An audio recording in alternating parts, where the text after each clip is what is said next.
to the Livingston Parish News Football Show. We're here in what could be the final week, hoping not, but time will tell. We appreciate you joining us. My name is McHugh David, publisher and editor of the news. I am joined by Mr. William Weathers on the viewer's right and Mr. Rob DeArmond on the viewer's left.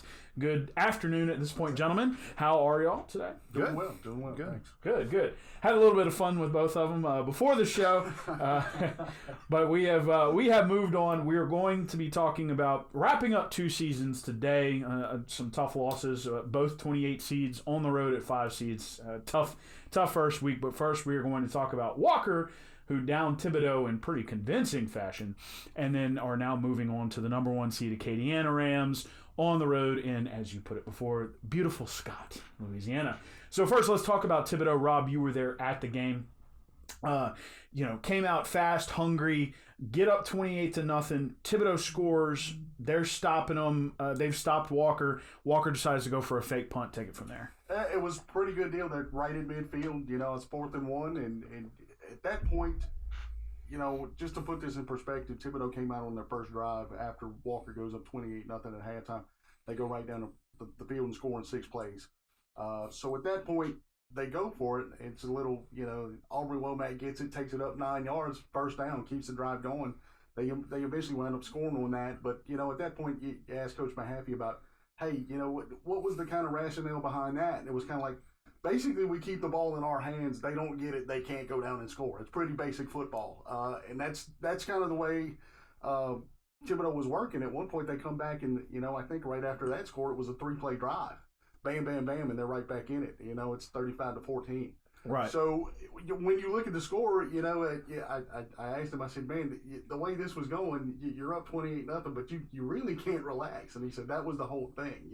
We knew at some point they were going to get rolling, and that's exactly what happened. Walker was able to take advantage of a couple of fumbles, and the big play to get him going really was a 76-yard pass from Ethan McMasters to Brian Thomas. Brian gets kind of hemmed in. It looks like they got him on the sideline. He makes this little juke move like, only Brian Thomas can do, and he's gone. And that kind of gets him going, but they get 2 fumbles, and then Dakota Wilson blocked the punt. And so that's how they get all their points. So literally, when you say you've got to get breaks at this point, that's exactly what happened. They got them, and it was 28-0 at halftime, and kind of don't want to say it made it. It was where you could breathe easy because, like Coach Mahaffey said, you never relax. Right, and we'll talk a little bit about Brian in just a second, but Mahaffey brings a playoff pedigree to this program. One of the as you brought up, William, before the show, one of the quotes was, you got to crawl before you walk, and this was very much a crawl game, trying to get used to the playoff atmosphere. We talked about Brian Thomas, and of course, he also has a state championship pedigree, not in football and basketball, but he kind of knows.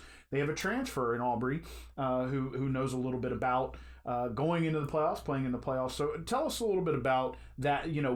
First tell us what Coach had to say after the game. It's kind of basically what you said. It's it's great that we got this win, but you have to get that first one to get it going. We talked about it before. It's 1999, and when I'm talking to guys after the game, I kind of look around and guess, you guys weren't even around here, were you? No.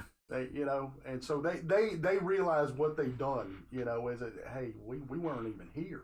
Mm-hmm. But at the same time, Coach Mahaffey wants to take it even further. Right.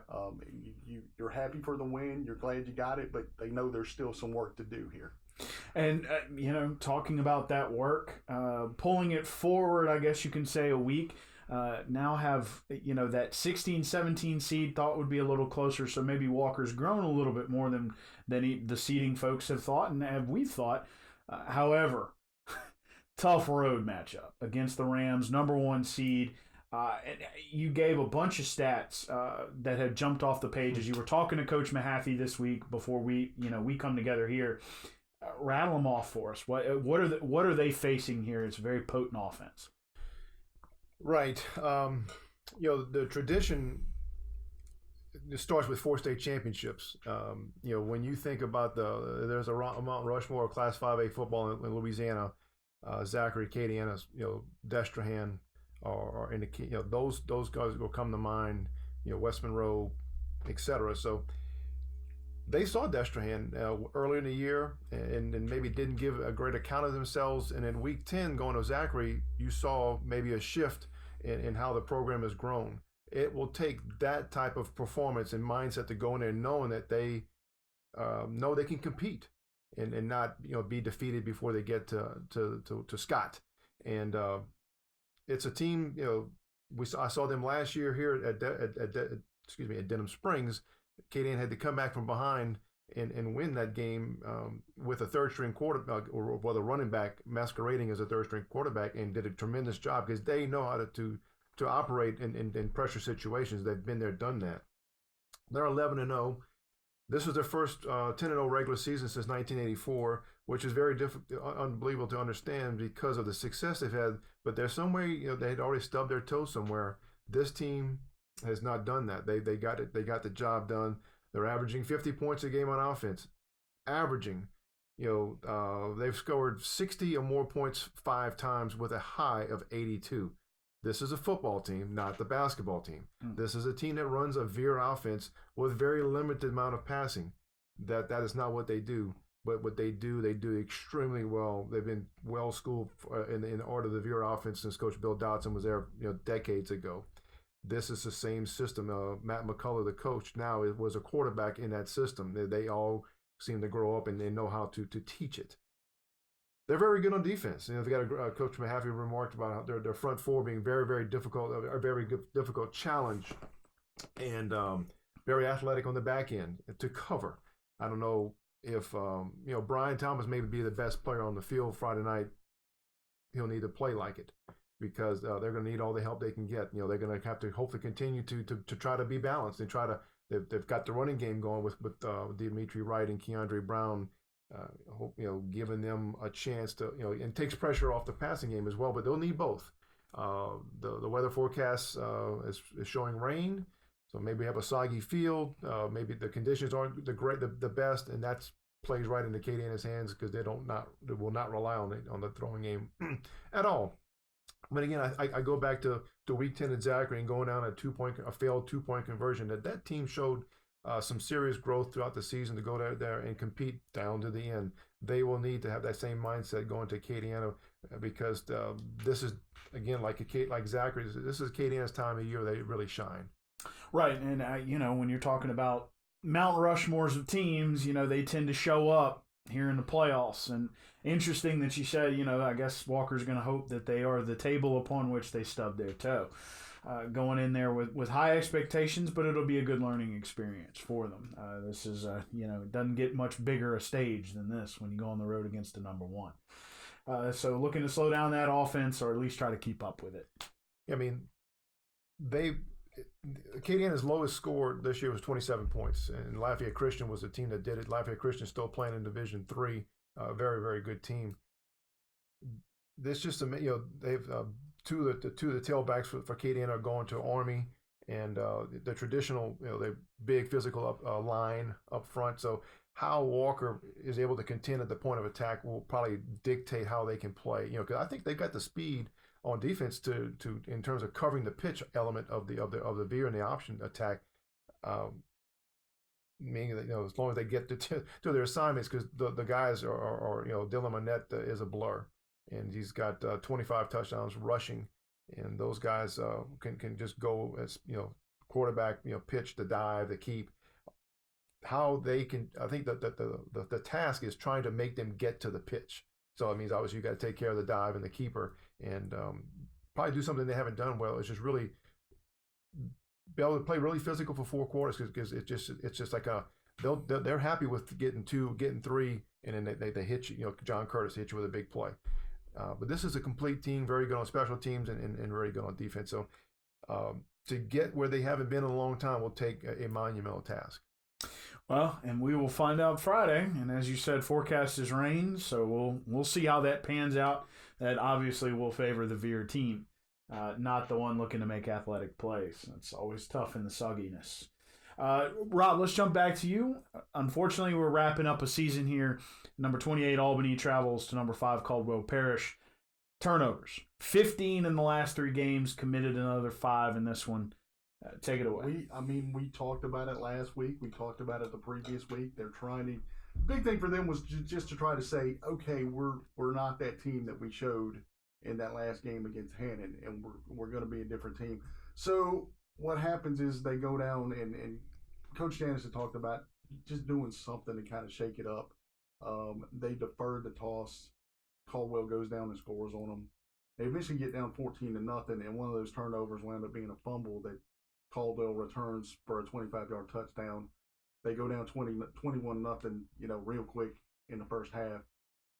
The bright spot for them is that they were able to come back, make some adjustments on defense, and basically, for the rest of the game, shut them out for all intents and purposes. So that was a bright spot for them, saying, hey, we made some fixes, but they just could not escape those turnovers. Lost 4 fumbles in the first half. So that kind of tells you what you obviously cannot build momentum if you're turning the ball over like that. They do get one touchdown on J.J. Doherty runs a touchdown in them. That was the only score they had, and then the final points came on a safety. Mike said they tried to kind of dump off a pass coming out of the end zone, and they tackled their back in the end zone for that safety. So that was it in a nutshell. You're the very thing you're trying to prevent and try to say, okay, we're getting over this hump is what ultimately leads to you being eliminated from the playoffs. So. But looking forward, some things to build on. Before the show, you brought up Southeastern. Look at Southeastern in year two under a new system. So, tell us a little bit about what Coach Janice had to say moving into, the next year. I always try to, when I do these wrap-up stories with them, okay, what did you guys learn? What do you have to build on? And what do you kind of take away from it? And in talking to him, they're going to have Rhett Wolf back, who he thought in that game against Caldwell, he said, I think he was the fastest player on the team. If you guys have seen Albany at any point during 7-on-7 and during the season when they implemented this system, if Rhett gets open, he's getting the ball. JJ's going to find him, and usually it's going to be a touchdown. Not all the time, but pretty much he's beat the defender, and they can drop it on a dime sometimes and get it to where it needs to go. The other part is JJ's coming back at quarterback, and people might tend to forget right now he's a sophomore. Mm-hmm. And so Mike said he came into the game with, over 1,200 rushing yards and over 1,700 passing yards. So as a sophomore, it kind of doesn't get much better than that. Now they're going to have to replace some guys as well, but they do have some building blocks that they can take forward. Well, and that it's good to know that you've got at least a little bit to look forward to next year. Right. Carrying that over. Live Oak may not have the same kind of situation. Huge senior class on the road at Zachary. Let's talk about that first. As we mentioned earlier, a lot of these good teams sort of play a little differently when they hit the postseason. Zachary, one of them. This game was a lot closer at Watson earlier in the season.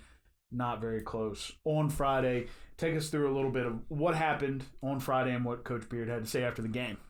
Yeah, a lot happened in the month since they last met.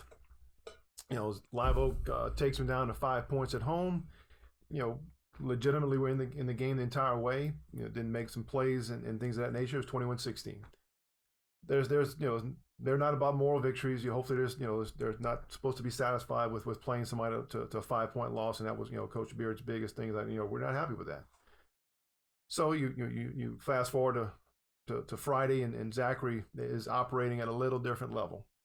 Offensively, defensively, they're now I'm not talking about they're ready to win a state championship yet, but they're headed in that direction. Mm-hmm. They, as of now, Friday under Coach Brewer in the last 5 years in the playoffs, they're 22-2. They won 11 straight playoff games. They know how to operate in the postseason. Mm-hmm. Live Oak is, obviously nowhere near that in terms of trying to, they had one run in the quarterfinals and they have not been able to follow it up with any sustained success.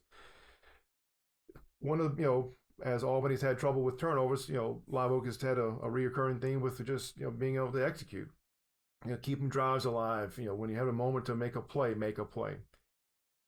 Again, in the 39-7 game, this seems very minute, but they get an opportunity to get Zachary off the field, a 3-and-out in the first series.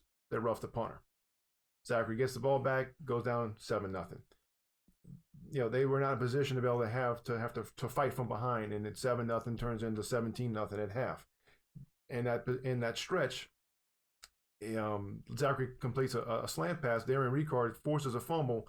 They don't get the ball. The ball is recovered by an offensive lineman at around midfield.